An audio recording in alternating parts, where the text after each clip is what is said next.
여러분께 문제를 하나 드리겠습니다. 제가 받은 이 택배 둘 중 하나는 명백한 불법인데요. 어느 쪽이 불법일까요? 정답은 오른쪽입니다. 치킨에 맥주 한두 병은 괜찮지만 맥주만 배달하는 것은 불법입니다. 미국이나 유럽에선 집에 술만 배달시켜 먹을 수 있지만 한국에선 그게 안 됩니다. 정부의 규제 때문입니다. 정부는 음식에 술을 부수해 팔 때만 술을 배달할 수 있다고 합니다. 술만 팔 경우 국민들에게 술을 권장하는 셈이기 때문이라고 합니다. 그래서 치맥은 되지만 맥치는 안 됩니다. 그럼 어디까지가 치맥이고 어디서부터가 맥치일까요?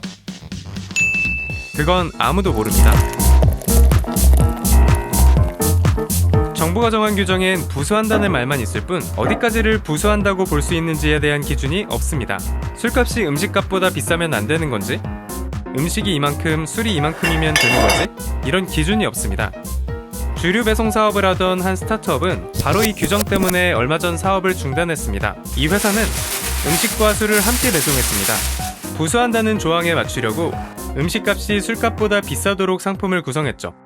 하지만 정부는 이 서비스가 일반 음식점과 달리 인터넷을 통한 정기 배송으로 술 배달을 한다는 이유로 음식에 부수해 판매해야 한다는 규정을 어겼다고 판단했습니다.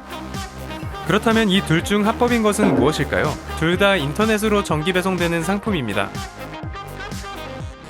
정답은 오른쪽입니다. 정부는 전통주의 육성을 위해 전통주만은 예외적으로 온라인 판매를 허용합니다.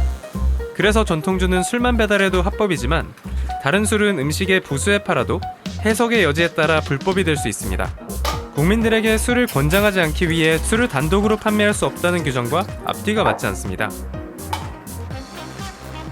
음식과 술을 함께 배송하던 이 업체는 바로 이런 애매한 규정 때문에 사업을 중단했습니다. 새로운 사업에 도전하려는 스타트업들은 이런 애매한 규제에 가로막혀 사업을 시작하지 못하거나 접는 경우가 많습니다. 이런 사례도 있습니다. 이 둘 중 불법인 것은 무엇일까요? 왼쪽은 우리가 숙박 예약을 할 때 볼 수 있는 독채 민박입니다. 농어촌에 사는 주민이 집 옆에 건물을 따로 지어 통째로 빌릴 수 있도록 한 집입니다.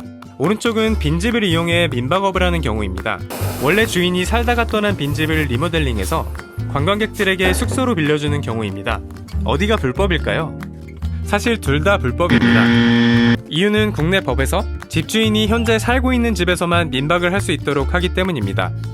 그래서 같은 건물 안에 집주인이 살지 않는 민박은 모두 불법입니다. 이 법은 원래 1990년대에 만들어졌습니다.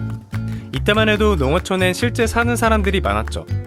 농어촌 민박을 규정한 이 법은 농어촌 주민들이 자신들이 사는 집에서 민박으로 부수입을 올리게 하려고 만든 법입니다. 그런데 지금은 상황이 달라졌습니다. 빈집이 사회적인 문제가 될 정도로 많아졌죠. 전문가들은 이 오래된 법이 농어촌 빈집 문제를 해결하는 데 걸림돌이 되고 있다고 말합니다. 이 법 때문에 최근 한 스타트업이 서비스를 중단했습니다. 이 업체는 주인이 떠난 빈집을 주인 허락을 받고 자신들이 비용을 부담해 리모델링했습니다. 그리고 이 집을 빌려 일정 기간 민박 형태로 운영하고 나중에 집주인에게 다시 돌려주는 사업을 기획했죠.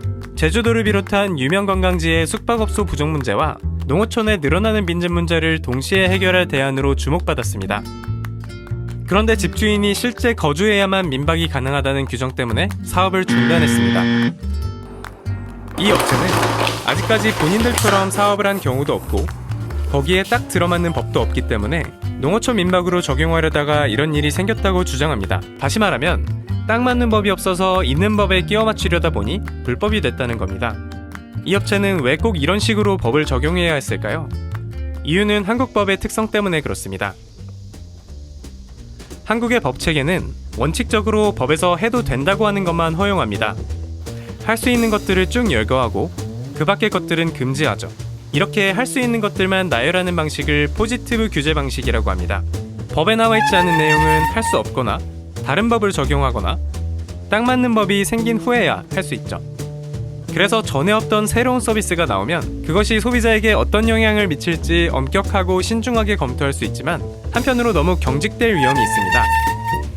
전문가들은 특히 이 제도가 새로운 시도를 하려는 스타트업들에게 불리하다고 이야기합니다.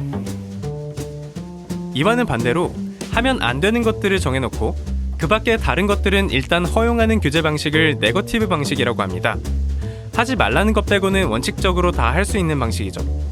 진입 장벽이 낮다 보니 소비자에게 위험한 서비스가 검증 없이 나올 수도 있는데요. 그래서 네거티브 규제를 택한 나라들은 이후에 발생한 문제점에 대해서는 사후에 엄중한 책임을 묻습니다. 새로운 기술과 아이디어로 전에 없던 사업을 하려는 스타트업들에겐 조금 더 자유롭게 시작할 수 있다는 점에서 이 방식이 유리합니다. 가장 성공적인 스타트업이 많은 미국과 중국이 이런 네거티브 규제를 택하고 있다는 점은 결코 우연이 아닙니다. 규제라는 제도적 안전장치는 꼭 필요합니다. 소비자들에게 언제 어떻게 생길지 모를 위험에 대비하기 위해서 말이죠. 그러나 뚜렷한 이유가 없거나 시대적 변화를 따라가지 못하는 규제 때문에 소비자의 삶의 질을 높여주는 서비스들이 시작조차 하지 못하는 것은 사회적 낭비가 아닐 수 없습니다. 정부는 스타트업 생태계를 살려 경제 발전을 하겠다며 제2의 벤처붐을 이야기하고 있습니다. 이럴 때일수록 정말 필요한 규제와 그렇지 않은 규제가 무엇인지를 합리적으로 판단할 때입니다. 정부의 보다 현명한 규제 설계가 필요합니다.